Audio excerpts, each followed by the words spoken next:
This is just a little quick video to explain how I make antler scales. From when I actually take the whole antler and I look for sections that I can bring to a rolling boil for 20 minutes and straighten them out. And I'll mark out those sections. And that'll give me a nice knife handle there. And bring it out a little this way, a little bit that way. I'll cut this tine off here, this tip off here. I'll use this piece here. And as you can see, there's not a real heavy bow and all in it. If you'll bring it to a rolling boil for 20 minutes, then sit it in between two pieces of leather or material that's not going to mar it up, and then place it in a vise and slowly crank down on the vise while it's still fresh out of that boiling water. You'll actually get it to move and straighten up. Now, if you start to hear any crack whatsoever, stop. Let it sit overnight. Let's see, this one, I'll use this section here for a crown handle right here. Then I'll use this section here. I'll heat it up, boil it out, and make another scales and all out of it that'll have a bit more texture. This one will be a smoother, more like bone.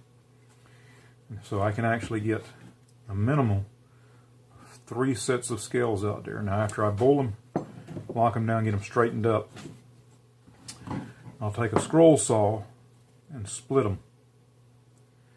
And then I'll actually take them and run them on a wide belt sander to flatten out that area to get it nice and smooth, so I can get a good contact on the tangs of the knives and stuff without a lot of gaps and stuff like that. I mean, that's the whole purpose.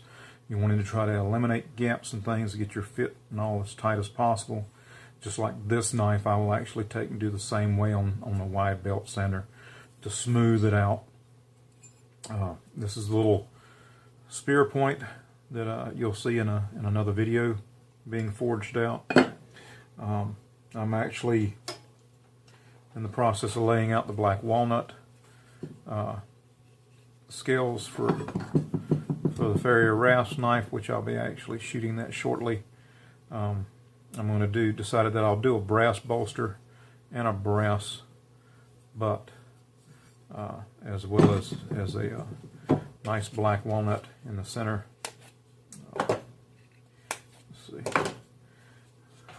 see where there's nice discoloration between the two, and the tang will actually profile this way. So I'm going to leave this in the top of the handles.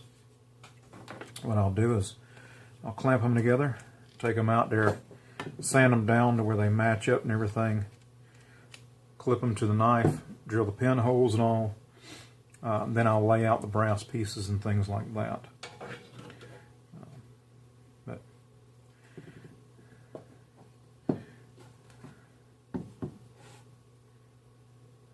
I'll probably show a little bit later on some finished, these finished after I've got them straightened out and cut and made into scales. I'll show them before I start sanding them down, before I get them onto a handle. But that is how I do my antler scales.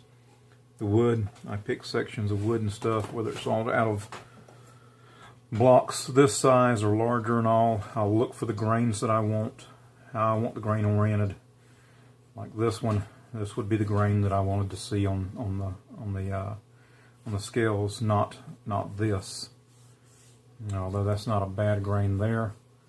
I really think this would make a much prettier handle. And then I'll actually cut it in the pieces. Not quite, about 5/16 or so thick, maybe a little bit thicker, and that way I can shape them to handles. That's the same way that I did these, and I'm still in the process of smoothing these handles out, getting a nice finish on them, and then I'll hit them with some tung oil. Same way with some of the others that I'm working on. But there you go. Short little video to explain how I make my antler scales and things like that, much like I did this one. This is a stag handle, but it's a full tang knife. And as you can see, I did a little bit of file work on that one and did some etching in the blade. But this had more of a curve than that when I first started working with it. And I kind of like the little piece of tine left on. Fits good in my hand, and I was originally planning on this being my knife, but I don't know. I've got it listed for sale, and if somebody's interested in it, you know, I'll tool a nice sheath and all to go along with it. Probably the same thing of a little mountain scenery with a deer. All right, y'all have a blessed one, and I'll talk to you later on. Bye.